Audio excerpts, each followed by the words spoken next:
다윗이 노년의 인구조사를 하게 되었습니다. 당시 다윗은 왕이었기에 사람들은 왕으로서 충분히 인구조사를 할 수도 있었을 것이라고 여길 거예요. 왕인데 당연히 인구조사해야 되는 거 당연하지 않나? 그렇게 여길 수도 있겠죠. 그러면서 인구조사를 한 것이 무슨 죄가 될 수 있느냐라고 우리에게 물어볼지도 모르겠어요. 하지만 다윗이 행한 인구조사로 인해서 결국 다윗이 통치하던 이스라엘에 하나님께서는 징계를 내리게 됩니다. 어떤 징계를 내렸느냐? 하나님께서는 이스라엘 전역에 3일 동안 전염병이 돌게 해서 무려 7만 명의 백성들이 죽게 되었습니다. 그 내용이 어디에 나오느냐? 바로 15절에 나와 있죠.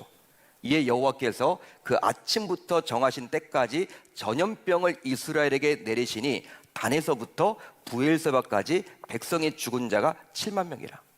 이 단에서부터 부엘세바는요, 이제 유다의 여러분 끝부터 끝을 말하는 거예요. 온 나라에 이 전염병이 돌아가지고 7만 명이 죽게 된 거예요. 와, 무서운 질병이죠. 무서운 징계죠. 하나님의 심판이죠. 따라서 다윗이 말년에 하게 된 이 인구조사는 분명히 하나님께서 기뻐하지 않았음을 우리가 합리적으로 추론해 볼 수 있는 것이죠. 물론 우리아의 아내 바스바를 범한 간음죄와 우리아를 살인교사한 죄를 다윗에게 물을 때에도 하나님께서는 나단 선지자를 보내서 그를 책망했듯이, 자, 이제 오늘 말씀을 보게 되면 이번에도 하나님께서는 갓 선지자를 통해서 다윗에게 보내사 그에게 죄에 대해서 책임을 묻습니다. 하나님은요, 다윗이 죄를 지을 때마다 누구를 보냈다라는 거예요? 자신이 세운 선지자를 보내서 책망했다라는 거예요. 책임을 물었다라는 거예요. 바세바 사건 때에는 누구를? 나단 선지자를. 오늘 인구조사 때는 누구를? 갓 선지자를. 그런데 지금도 역시 우리 신자들이 죄를 짓게 되면요, 하나님께서는 동일하게 책망을 하십니다. 책망을 하세요. 하나님은 지금도 여전히 우리에게 우리가 어떤 죄를 짓게 되면요, 책망하시죠.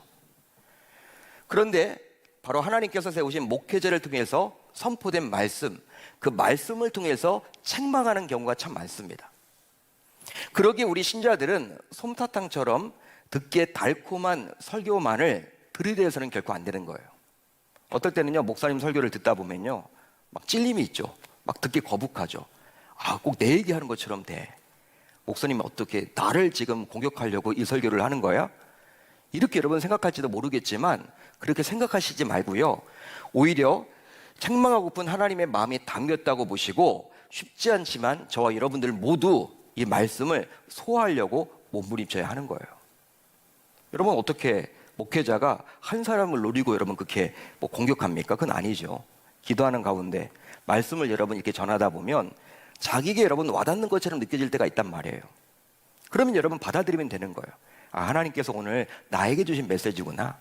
아, 나보고 그렇게 하라는 거구나. 나보고 지금 회개를 촉구하는 거구나. 나보고 지금 실행하라는 거구나. 그렇게 알고 답답하고 힘들어도 오히려 그것을 잘 소화하려고 몸부림쳐야 한다는 거예요. 성도님들이 요즘에는 이 달콤한 설교를 참 좋아하죠. 달콤한 설교, 위로받는 설교. 그러니까 설교를 통해서만 자꾸 위로를 받으려고 그래. 그렇지만 성경을 보게 되면요, 위로를 주는 메시지도 있지만 여러분, 본문에 따라서 하나님이 위로도 주시지만 물론 위로가 아니라 책망을 주실 때도 분명히 있다는 거예요. 그러니까 성도님들이 목회자를 만들어 가는 겁니다. 성도님들이 목회자를 만들어 간다니까요. 목회자라는 것은요, 이제 선지자적인 생각을 가지고 선지자적인 요소를 가지고 말씀을 선포할 때도 있고 제사장적인 그런 모습으로 말씀을 선포할 때가 있죠. 제사장적인 모습으로 말씀을 선포할 때는 안정적인 설교, 위로 주는 설교, 평강을 주는 설교를 전하게 되어 있어요. 그렇지만 어떨 때는 하나님의 말씀을 온전히 바르게 전해야 돼. 잘못된 길로 가고 있다.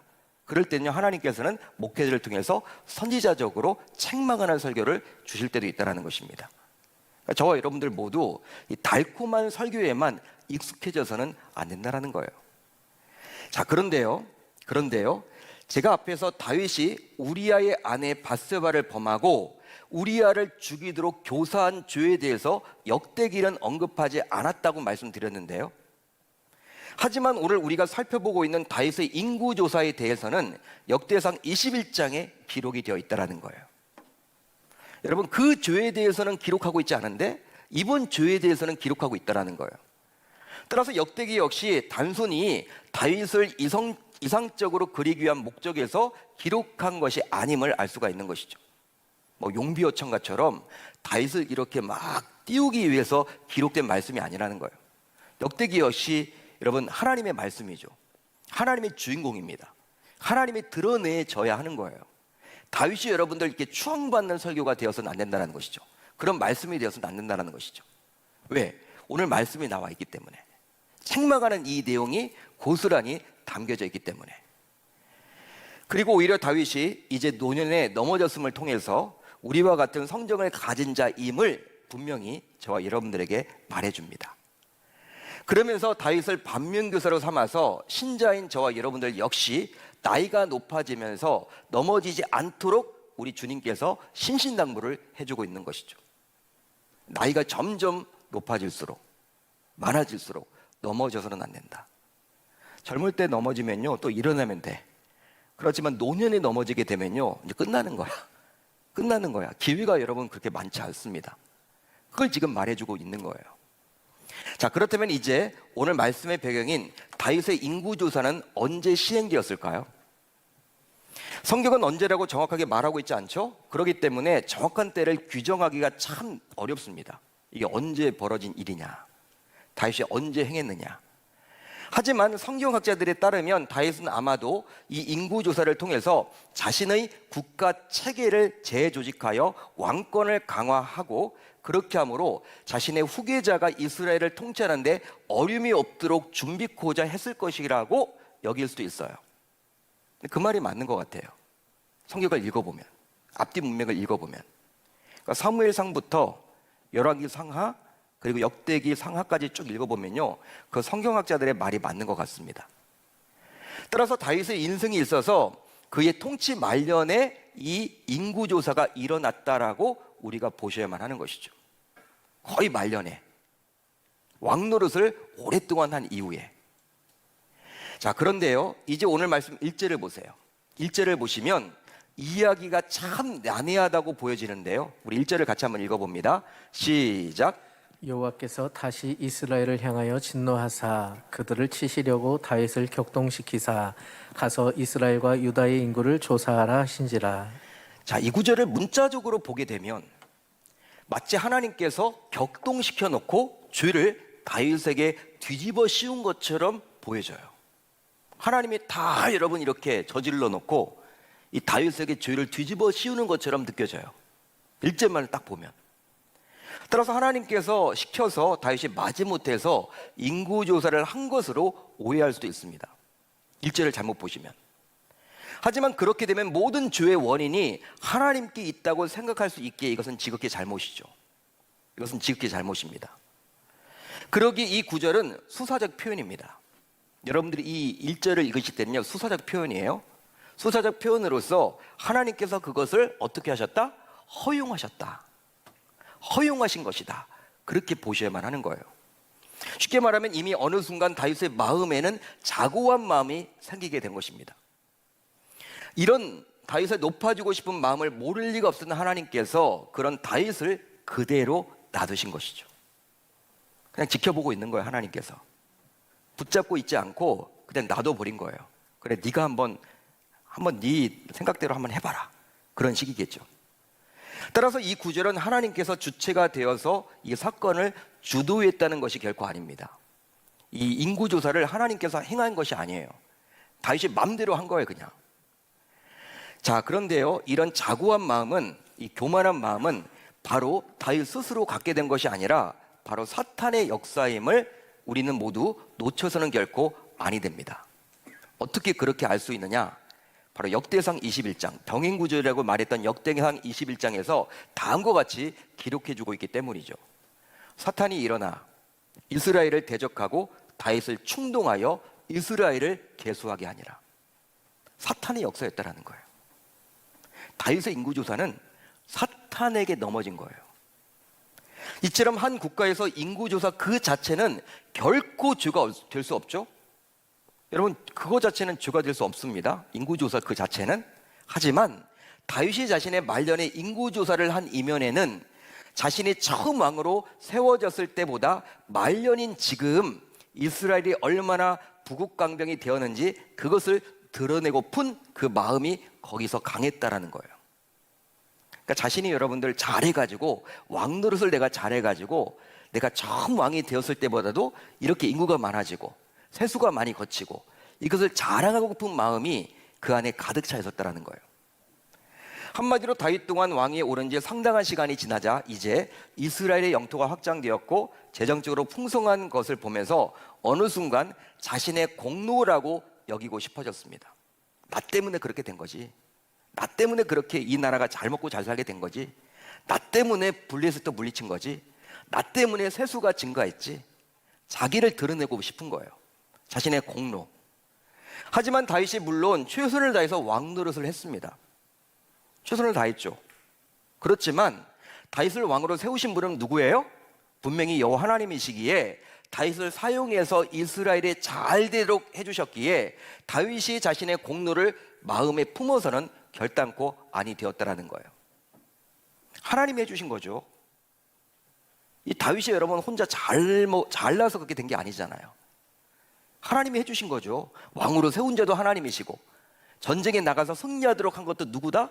하나님이시고 세수가 증가토록 한 것도 하나님이시고 모든 것이 여러분 잘 되도록 해주신 것이 하나님인데 마치 여러분 다윗은 지금 자기가 잘 되어서 잘나서 자신의 공로로 이 나라가 이렇게 잘 먹고 잘 살게 되었다, 영토가 확장되었다, 그렇게 우기고 있다라는 거예요. 따라서 하나님께서는 이런 다윗의 공로주의를 심각한 죄로 받아들였던 것입니다. 실제로 다윗은 소년 시절 거인 골리앗과의 전투에서 여호와의 구원하심이 칼과 창에 있지 아니함을 이 무리에게 알게 하리라. 전쟁은 누구에게 속한 것인즉 여호와께 속한 것인즉 그가 너희를 우리 손에 넘기시리라. 이 말을 하고 골리앗에게 다가가서 골리앗을 눕혀버렸어요. 물맷돌로. 대단하지 않습니까? 전쟁은 하나님께 속한 것이다. 전쟁은 하나님께 속한 거야. 그런 그였는데 그런 그가 왕이 되었습니다. 그리고 이제 말년이 되자 어떻게로 변했어요? 이제 이스라엘이 이렇게 성장하기까지 자신의 노력과 공로 때문임을 은근히 드러내고자 인구 조사를 했으니 하나님께서 이런 그의 마음을 모르지 않았던 것이죠. 교만함이 여러분 그렇게 인구 조사로 이끌었던 거예요. 사단이 지금 충동질한 거죠. 그래, 네가 얼마나 잘났니? 네가 한 거야. 에?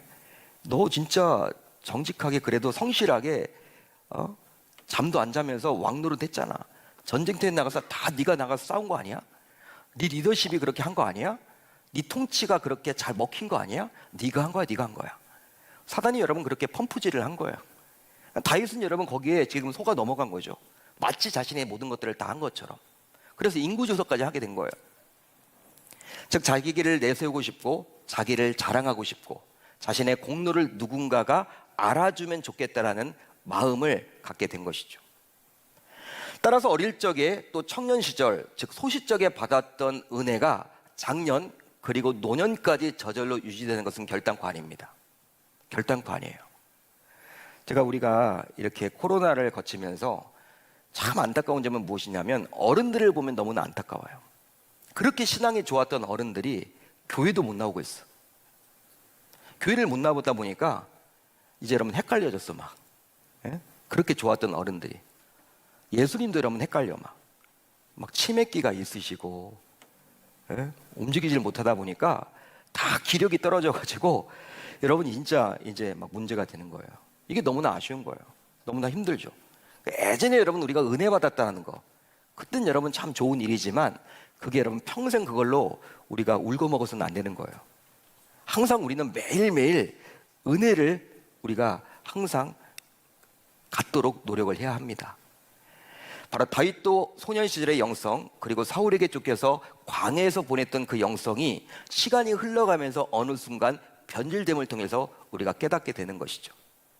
그러기에 우리는 나이가 들어가면서 분주한 삶 속에서도 이 하나님과의 관계가 훼손되지 않도록 항상 하나님과 동행하는데 최우선의 시간을 드려야 할 줄로 믿습니다. 빌 하이베스 목사님이 이런 얘기를 하셨죠. 바쁠수록 기도해라.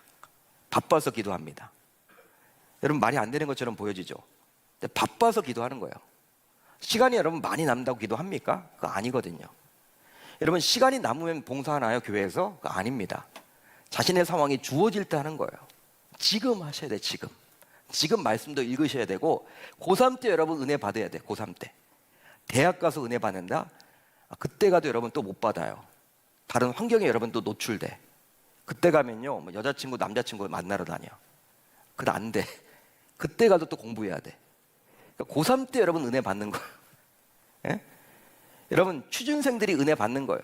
취업 준비를 해야 되는데 얼마나 바쁩니까? 그때 여러분 은혜를 받는 거예요. 은혜를 여러분 미루지 마세요. 받는 그 시간들을 받으려고 하는 때가 분명히 있습니다. 여러분 다윗의 이런 모습을 보면서 이제 저와 여러분들은 깨닫게 되죠. 바로 공로주의는 자신의 희생에 대해서 보상받고 싶은 것임을 말이죠. 따라서 이 말씀을 듣는 신자인 우리 모두 교회에서 사역하고 봉사를 할 때에도 이 말씀을 삶에 적용해 보셔야 합니다. 실제로 교회에서 사역을 하고 봉사를 할 때 하나님만을 바라보고 헌신했던 자들은 결단코 공로주의에 빠지지 않아요. 바로 나중에 하나님께서 반드시 갚아주신다라는 확신이 있기 때문입니다. 내가 천국에서 받아야죠. 하지만 교회에서 사역하거나 봉사할 때 사람을 바라보고 희생했던 자들은 후에 자신의 공로를 알아달라고 아우성칩니다. 여러분 헌신과 희생은 틀려요. 교회를 우리는 헌신으로 여러분 다가가야 되는데 희생으로 여러분 다가가는 분들이 있다는 거예요. 희생. 내가 시간을 들여서 희생했다. 내가 물질을 들여서 희생했다. 문제가 생깁니다. 물론 직설적으로 그렇게 말하진 않죠. 말하진 않습니다. 그렇지만 다윗이 행한 인구조사와 같이 모습과 행동에서 드러나기 마련이에요. 따라서 신자인 우리는 항상 두렵고 떨리는 자세를 가져야만 합니다. 그리고 자신이 하는 사역 및 봉사가 헌신인지 그게 아니면 희생인지 항상 점검해야만 하는 거예요. 점검해 보았더니 어느 누군가가 자신의 수고와 노력을 알아주었으면 좋겠다는 생각이 가졌다면, 그런 생각을 가졌다면, 내가 지금 이렇게 봉사를 하고 있는데 왜 사람들은 나를 알아주지 않아? 이런 마음을 내가 행여나 가지고 있다면 지금 현재 섬기고 있는 봉사는 헌신이 아니라 희생일 가능성이 크다라는 거예요. 따라서 지금 자신이 섬기는 봉사가 헌신이 아니라 희생이라면 지금부터라도 나중에 하나님이 주실 상급을 기대하면서 철저히 회개하고 돌이켜서 이제 헌신하겠다라고 다짐하고 결단해야 할 줄로 믿습니다. 이 밤 그렇게 결단하실 수 있기를 바랍니다. 여러분 내 봉사를, 내 사역을 희생으로 여기지 마세요. 희생은 사람 때문에 하는 거예요. 사람이 알아주지 않으면요 삐져요. 희생자 증후군. 마르다와 마리아 이야기 있죠. 여러분 마르다가 여러분 예수님을 자신의 집에 초청했어. 열심히 여러분들 예수님을 섬겨. 예수님을 여러분 시중 들었습니다. 밥도 하고 예수님을 여러분 그 잠자리 이제 뭐 이불 같은 것도 여러분 이렇게 주무실 수도 있으니까 다 준비를 했단 말이에요.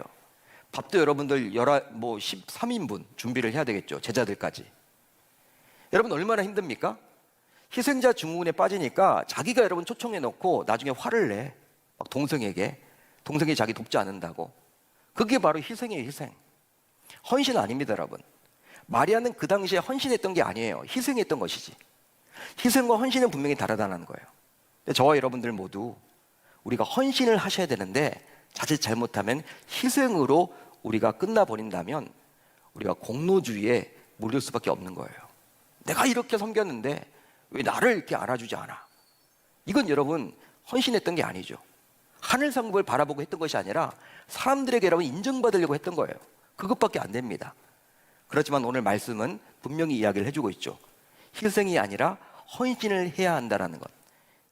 여러분 문제가 생길 때만 기도하지 마세요. 여러분 문제 생길 때는 당연히 기도해야 되겠죠. 그렇지만 평상시에 우리는 기도해야 돼. 문제거리가 없어도 평상시에 우리는 말씀을 읽는 거야. 그게 바로 동행입니다. 우리 주님과의 동행. 다윗이 여러분 문제가 있을 때만 여러분 기도하는 사람이 아니에요. 평상시에 여러분 그것들을 쭉 해왔기 때문에 죄를 지어도 어느 순간 하나님이 싫어하는 죄를 내가 크게 지었구나. 하나님 앞에 무릎을 꿇고 회개할 수 있게 되었죠. 여러분, 이게 정말 중요해요. 저와 여러분들 모두 죄를 짓잖아요. 죄 안 짓는 사람이 어디 있습니까? 그렇지만 돌이켜야 한단 말이에요. 돌이킬 때 빨리 돌이켜야 되겠죠. 여러분, 하나님 앞에 여러분 빨리 돌이키는 게 중요하겠죠. 누구 말을 듣고 돌이키기보다는 내 양심의 소리에 이제 귀를 기울이는 거야. 다윗처럼 말이죠. 근데 그렇게 하기 위해서는 이 하나님과 동행하는 그 훈련을 지속적으로 가져야만 하는 것입니다. 하지만 죄를 회개해서 이제 하나님으로부터 용서를 받았어요. 이걸로 끝이 아니죠. 바로 이제 그 지은 죄에 대한 책임을 져야만 했기에 결국 다윗이 지은 죄로 인해서 이스라엘의 3일간의 전염병이 돌게 되었고 무려 7만 명이 사망하는 끔찍한 징계를 받게 되었다는 거예요. 따라서 죄는 회개한다고 끝나는 것이 아닙니다.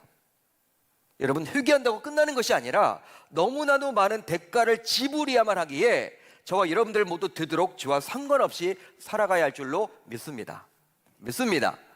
죄는 여러분 덜 지으면 지을수록 좋은 거예요.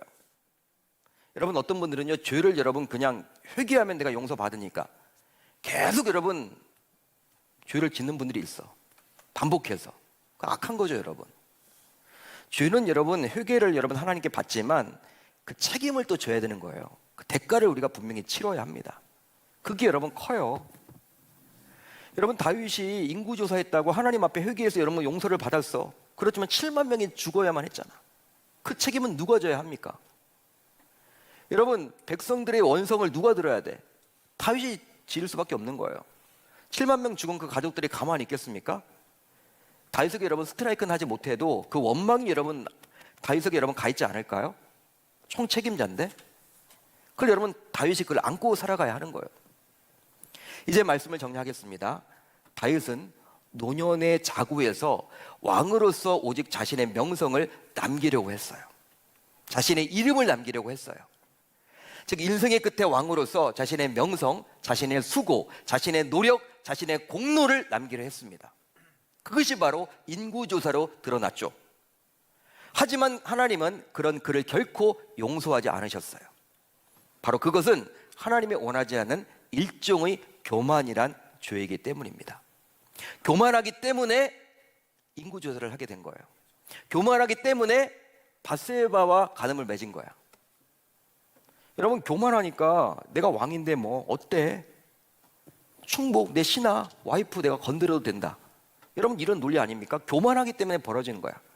모든 죄는요, 하나님처럼 되고 싶은 그 마음, 교만함 때문에 일어나는 거예요. 남에게 여러분 폭행을 저지른다? 여러분, 자기가 여러분 더 우월하다고 생각하기 때문에 남의 몸에게 여러분 상처를 입히는 거예요. 교만한 거예요. 여러분, 교만하고 자고하기 때문에 남에게 여러분들 막 사기를 치는 거야. 그렇게 해도 된다라는 거지. 자기보다 힘 있는 사람들한테 못하지. 자기보다 여러분 약하다고 보기 때문에 그렇게 사기치는 거예요. 교만하기 때문에 벌어진 일이야. 여러분, 하나님이 왜 교만은 버리십니까? 교만한 자는 버리시죠. 교만은 패망의 선복이라고 분명히 말을 하고 있죠. 모든 죄의 근원이 바로 교만이에요. 교만.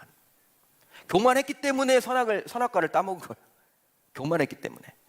사단은 저와 여러분들로 하여금 자꾸 교만하도록 만들어요.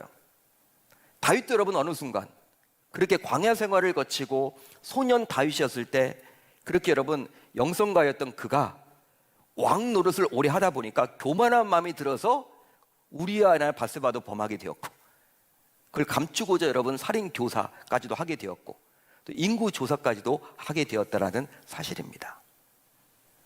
여러분, 이 다윗이 남긴 것은요, 하나님께서 원하시는 인생의 끝은 바로 무엇이냐면 그리스도라는 거. 그리스도. 우리도 마찬가지예요. 여러분, 우리의 희생, 노력, 봉사, 헌금, 우리의 노력, 이런 것들이 중요한 것이 아니라 논일에도 우리는 사라지더라도 누가 남겨야 한다는 거예요? 남겨져야 한다는 거예요? 그리스도. 믿으시면 아멘. 따라서 결국 나보다도 그리스도를 남기는 인생은 우리 교회를 살리게 될 것이고, 그런 분들이 많으면 많을수록 우리 계명교회는 앞으로의 50년도 소망이 있게 될 줄 우리 주님의 이름으로 축원합니다. 축원합니다. 그리스도를 남기는 저와 여러분들이 다 되셨으면 좋겠어요. 다른 것들은 여러분 이렇게 기억이 안 되더라도, 야, 누구누구 권사님은, 누구누구 집사님은 그리스도의 그런 향기가 느껴졌어. 참 그리스도의 목숨을 걸었어. 예수님을 전하려고 몸부림을 쳤어. 예수님의 향기, 말하는 투도 예수님처럼 이렇게 느껴졌어. 예수님을 보는 것처럼 느껴졌어. 따뜻했어. 여러분, 그것만 남긴다면요, 얼마나 좋을까요? 여러분, 세상에 무엇을 남기는 것보다도 더 대단한 거 아니겠습니까? 지금 하나님께서 다윗에게 너 명성 남기지 마, 인구조사 하지 마, 너는 결국 그리스도를 남겨야 해. 그곳에 성전을 지어. 그의 아들 솔로몬 때 성전이 지어졌고, 그 성전에서 예배를 여러분 계속 드려지다가 그 성전은 바로 그리스도의 몸 아닙니까? 그리스도를 드러냈듯이 저와 여러분들 모두 그런 노년의 삶, 인생의 목표를 갖고 나아갈 수 있기를 우리 주님의 이름으로 축원합니다.